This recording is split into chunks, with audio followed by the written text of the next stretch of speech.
안녕하세요. 원탑 속도국어의 김선생입니다. 오늘은 고3 수험생들이 가장 힘들고 어려워하는 과학기술 접근법과 경제그래프 쉽게 푸는 방법에 대해 알아보겠습니다. 수능국어 과학기술 그림경제 그래프 쉽게 푸는 법 시작할게요. 자, 이제 1번 과학기술과 경제지문의 특징 이렇게 돼 있죠. 그죠? 자, 우리가 일단은 과학기술과 경제지문의 공통점과 차이점을 먼저 정리하고 가면 그 내용을 파악하는 데 도움이 될 것 같거든요. 일단은 그럼 공통점 먼저 한번 볼게요. 공통점은 둘 다 설명문이다. 그럼 설명문의 목적은 당연히 정보를 주는 게 목적이겠죠. 그죠? 그럼 이제 그 중요한 정보들을 중심으로 우리가 어떻게 돼? 문제를 지문을 해석하고 문제를 풀어주면 된다는 거고요. 둘 다 설명문이다 보니까 구조는 비슷해요. 그죠? 서론에서는 뭘 준다? 나는 무엇에 대해서 이야기할 거야? 중심화제를 주고, 본론에서는 그 중심화제를 중심으로 그 다양한 세부 정보를 펼쳐놓고요. 결론은 어떻게 돼? 앞에 나온 내용들을 요약 정리 마무리하는 구조를 가지고 있어요. 자, 그 다음에 이제 그 보기 문제는 둘 다 응용 문제인데요. 일단은 그 지문만 그 한 거는 2점이 되는 거죠. 지문만 묻는 문제는 2점이 되는 거고, 이제 보기가 등장하게 되면은 우리가 이제 지문과 보기를 연결시켜야 되겠죠. 그죠? 이러니까 지문과 보기를 연결시켜야 되니까 응용 문제, 고난도 문제에 해당되는 거고요. 그 다음에 이제 그 차이점을 한번 보면은 당연히 이제 내용상은 과학이나 그 뭐 경제는 서로 내용이 다르니까 내용상 차이가 있을 수 있겠죠. 이제 과학 영역은 이제 보통 우리 과탐 영역에서 물리화학, 생물, 지구과학 이런 게 이제 지문들이 골고루 출제가 되는 거고요. 기술은 우리 이제 일상이랑 연결된 거예요. 뭐 쉽게 얘기해서 그 자동차, 뭐 아니면 복사기, 냉난방기, 아니면 뭐 컴퓨터의 뭐 자료 수집 방법 뭐 이런 식으로 어떻게 일상이랑 연결된 것도 주로 나오고요. 근데 이제 경제는 어떤 경제적 어떻게 돼 활동이나 아니면 그 개념에 대해서 어떻게 돼 설명하는 설명문들이 주로 등장을 하는 거고요. 근데 이제 차이점을 이제 우리가 봐야 되는데 여기 이제 구조 진술 방식이라고 돼 있죠, 그죠? 그럼 이제 진술 방식이 뭐냐? 일단 우리가 그 어떤 글을 쓰고자 할 때 그 내용을 구체화시키는 어떻게 돼 그 설명하는 방법 중에 하나를 진술 방식이라는데요. 크게는 보통 이제 설명이나 논증으로 나뉘는데 설명 안에서 주로 분류, 분석, 인과 이런 것들이 쓰이는 거예요. 이제 분류는 어떤 대상을 일정한 기준에 따라 나눠주는 걸 얘기하는 거고요. 분석은 어떻게 돼? 어떤 대상에 대해 자세히 파악해 주는 거. 그다음에 이제 인과는 원인과 결과. 그럼 과학 기술은 이게 이제 많이 쓰이는 거고. 자, 경제 같은 경우는 어떤 개념에 대해서 뜻을, 그죠? 정의가 정할 정자의 뜻을 짜죠. 뜻을 규정하는 것이 많이 나오고요. 그다음에 이제 그 개념이 추상적인 내용이니까 그걸 어떻게 그래프로서 어떻게 그 구체화시켜서 예시로 주는 거예요. 그래프를 예시로 준다. 이렇게 이해하시면 되는 거고. 자, 우리가 이제 이렇게 진술 방식만 서로 구분하고 가도 좀 지문을 접근하는데 수월하게 접근할 수 있겠죠. 그죠? 자, 그 다음에 이제 보기 문제는 이제 과학기술에서 우리가 이제 그림이 나오죠. 그죠? 그림이 많이 나오는데 이제 지문에 어떻게 돼? 지문 내의 그림은 지문의 내용을 그 드러내는 거고요. 근데 이제 보기의 그림은 어떻게 돼? 이제 여기 3점 문제에 해당되는 어떻게 돼? 어떤 예시 사례를 주는 거예요. 이런 게 이제 고난도 문제고 응용 문제가 되는 거죠. 어렵고 그다음에 이제 경제 지문도 역시 어떻게 돼? 보기에서 그래프를 주는데 그 지문에 있는 내용을 단서나 조건으로 보기의 그래프 예시 사례를 읽어주세요. 이런 그 문제 구조가 되는 거고요. 자, 여기 이제 3점 푸는 방법들은 이제 뒤에 가서 그 자세히 나오니까 다시 한번 그때 설명을 드릴게요. 자, 이제 그 다음에 자, 이제 과학기술 먼저 접근해 볼게요. 2번 과학기술 중심화제를 찾아라 이렇게 돼 있죠. 그죠? 자, 그런데 이제 구조는 아까 이제 앞에 설명했듯이 서로는 나는 무엇에 대해 쓸 거야. 그래서 어떻게 돼? 어떤 과학적 현상이나 이론이 서로는 이제 중심화제로 나오고요. 본론에서는 그 중심화제에 대한 다양한 정보들을 제공해 주는데 그 쓰는 진술 방식은 아까 분류 분석, 인과 이런 것들 과정도 이제 추가가 되는 건데 이제 기술은 주로 어떤 일이 이루어지는 순서에서 과정들이 주로 나와요. 그다음 이제 우리가 이제 그림을 많이 주죠. 그림을 그죠? 지문에서 그림을 이제 내용이 복잡하니까 그림을 주고서 어떻게 돼? 그 내용을 이해하는 데 도움을 받으세요. 이런 의미가 되는 거고요. 자, 그다음에 이제 결론은 이제 마무리를 짓는 건데 그 예를 들면 이제 이 과학 같은 경우는 어떻게 돼? 아, 이 과학적 현상이 아직 문제가 있어. 그러니까 향후 이렇게 보완이 돼야 돼. 이 기술은 아직 이런 한계가 있으니까 향후 이렇게 보완이 돼야 돼. 이제 이렇게 그 구조화돼 있고요. 자, 이제 여기서 이제 중요한 거는 지금부터가 중요한 얘기인데, 자, 우리가 중심화제를 찾으라고 했죠, 그죠? 중심화제. 이제 중심화제를 찾는 게 굉장히 중요해요. 우리가 이제 의식적으로 서론을 찾으라는 얘기예요, 서론을. 자, 서론을 찾으면 그 좋은 게 뭐냐면은 쉽게 얘기해서 무엇에 대한 설명문인지를 알고 본론에서 무슨 내용이 나올지 예측이 가능한 거예요. 그러니까 어떻게 돼? 쉽게 읽힐 수 있다라는 거예요.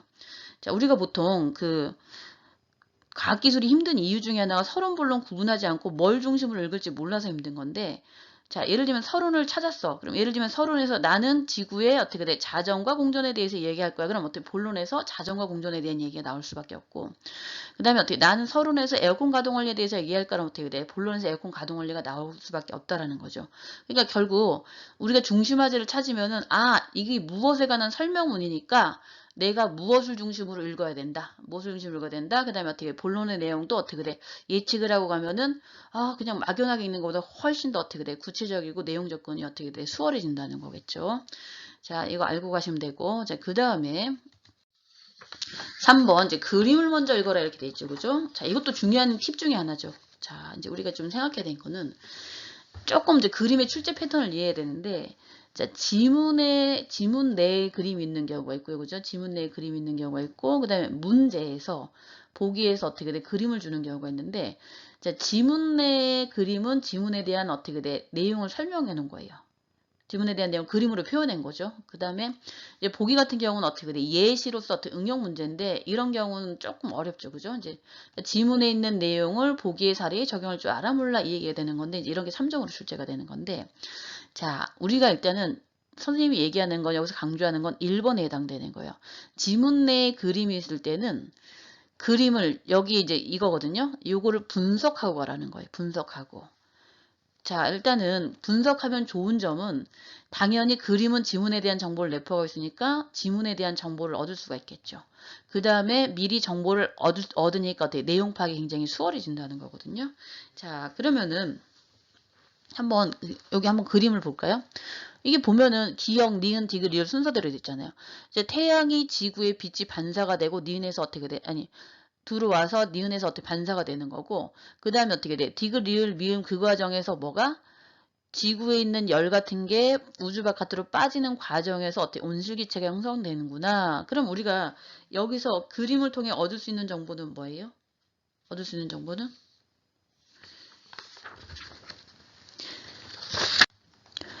이 글은 온실기체가 형성되는 과정에 대한 설명문이구나. 그죠?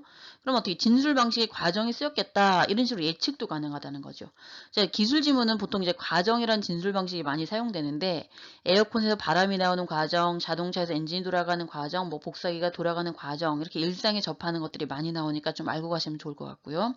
자, 그 다음에 밑에는 이제 보기가 나왔잖아요. 근데 이런 경우는 좀 어려운데 자, 이런 경우는 지문을 읽고서 어떻게 돼? 보기에다 적용을 해야 되는데, 조금, 이제 이거는 먼저 읽으면 도움이 안 되겠죠. 그죠? 일단 지문을 해석하는데 도움을 받기 위해서는 위에 거를 먼저 이제 지문에 있는 그림을 먼저 분석하는 게 좋은 거고, 이런 경우는 지문을 다 읽고, 예시니까 보기의 사례에 어떻게 돼? 적용하는 것들이 더 수월해지겠죠. 그죠?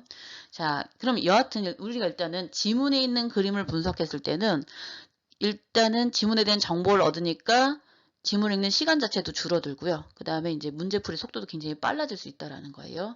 자, 그럼 우리가 과학기술에 알아야 될 거는 중심화제를 찾아라. 그리고 지문에 있는 그림을 분석해서 정보를 얻어라. 이 얘기가 되는 거고요.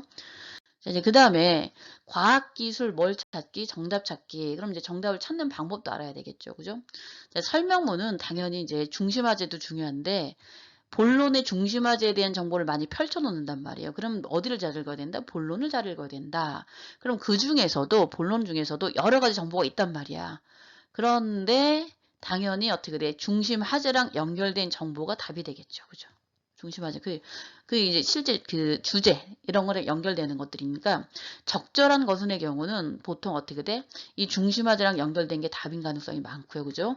적절하지 않은 경우는 지문에 있는 정보와는 서로 반대되거나 없는 내용이 개입되는 경우가 많아요. 쉽게 얘기해서 예를 들면은 이제 지문에서 무엇이 많아진다 했어요.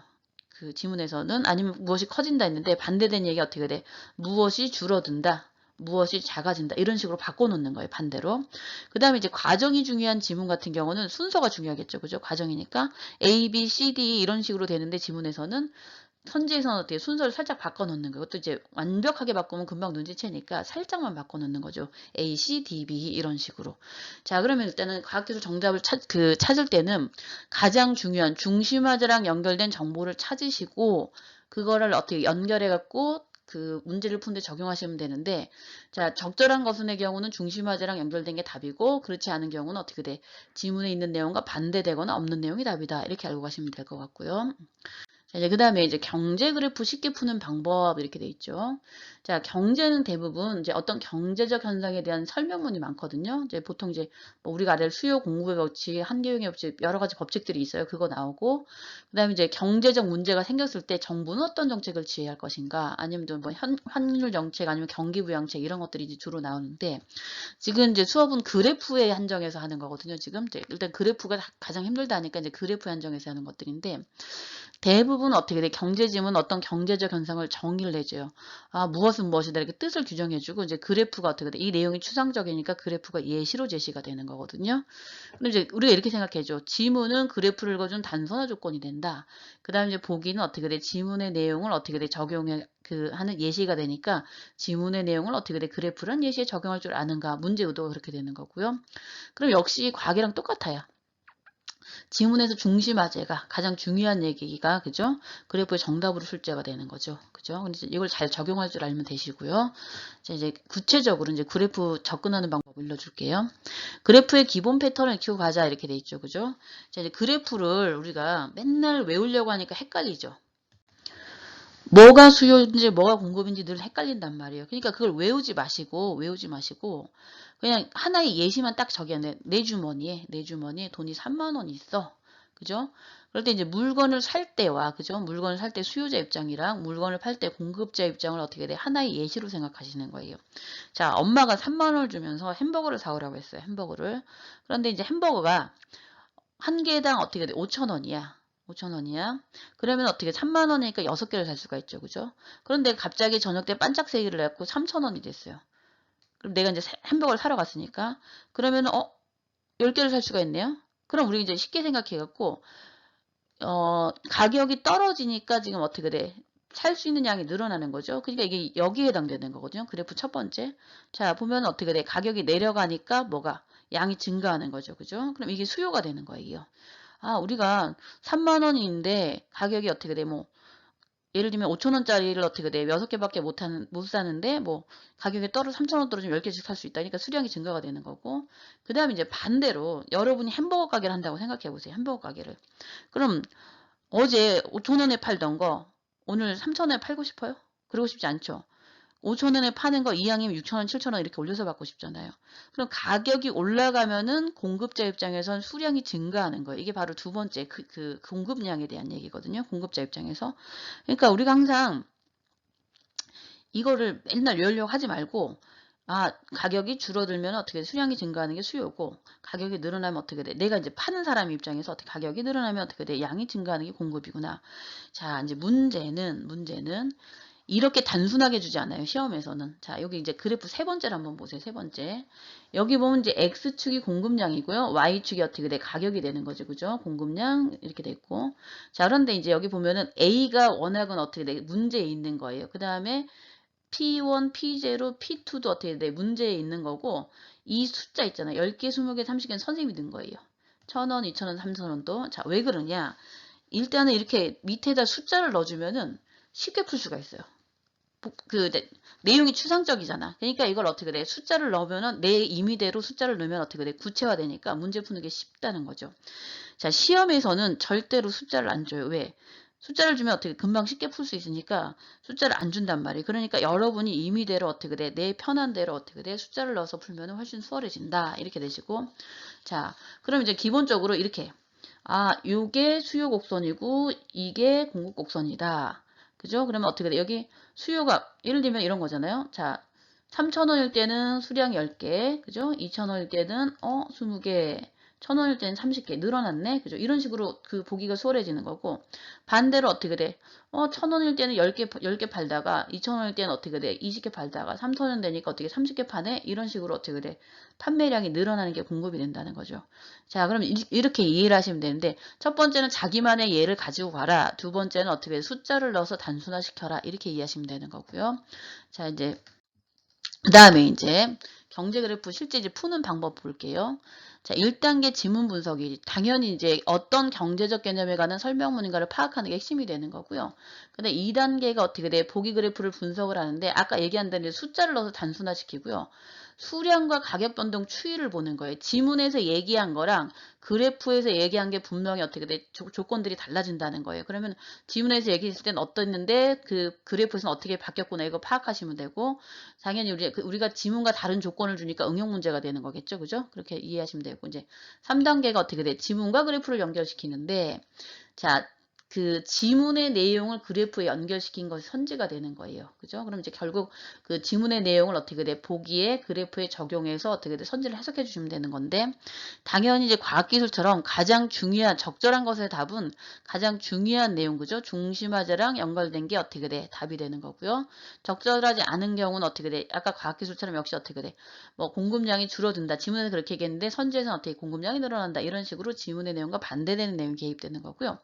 자, 적절하지 않은 경우는 자, 우리가 조건이 바뀐다 했죠. 그죠? 그래프 줄 때는. 그럼 이제 조건이 바뀌면은 당연히 이렇게 가상선을 줘요. 조건이 바뀔 때는. 자, 예를 들면 지문에 있는 거대로 어떻게 돼? 연결을 시켜서 읽어줘야 되는데 가상선을 주고서 어떻게 하면 어떻게 돼? 이게 가상선이 위로 올라간다는데 당연히 적절하지 않은 거가 되려면 어떻게 돼? 아래로 내려간다. 이렇게 해야 되겠죠. 그죠? 자, 지문에서는 또 어떻게 돼? 오른쪽으로 간다는데 적절하지 않은 거가 되려면 어떻게 돼? 반대로 왼쪽으로 간다. 아니면 왼쪽으로 간다는데 오른쪽으로 간다? 아니면 어떻게 아래로 간다는데 위로 간다. 이런 식으로 어떻게 반대되는 걸로 예를 준다는 거죠. 그죠? 자, 이제 경제 그래프 이렇게 어떻게 돼? 그 바뀌는 조건과 연결시켜서 푸는 것들 연습하시면 어떻게 수월해질 것 같고요. 자, 이제 정리하면요. 과학기술은 지문의 그림을 분석해서 지문에 대한 정보를 얻고 풀어라. 그럼 어떻게 돼? 내용도 훨씬 더 쉽게 파악되고 정확도도 올라간다. 그 다음에 중심화제랑 연결된 어떻게 돼? 정보를 찾아라. 그럼 그게 답으로 출제가 된다. 이렇게 되는 거고요. 그 다음에 이제 보기의 그림이 나오는 경우는 응용 문제이니까 그 지문의 내용을 단선화 조건으로 보기 예시에 적용시켜라. 이렇게 이해하시면 되는 거고요. 근데 경제는 대부분 다 어떻게 돼? 어떤 개념에 대한 설명문인데 주로 정의와 그래프는 예시가 쓰인다. 그럼 그래프는 어떻게 돼? 지문에 있는 내용을 그래프에 적용할 줄 아는가 모르는가 묻는 문제다. 그래프를 풀 때는 숫자를 넣어서 단순화시켜라. 그 다음에 가장 중요한 얘기를 찾아서 답으로 찾아라. 그 역시 어떻게 설명문처럼 어떻게 중심화제를 중심화제랑 연결된 게 답으로 출제된다. 이 얘기가 되는 거겠죠. 자, 그 여러분들한테 도움이 됐는지 모르겠는데 자, 남은 시간 고3 여러분 화이팅 하십시오. 자, 오늘 수업 마치겠습니다. 감사합니다.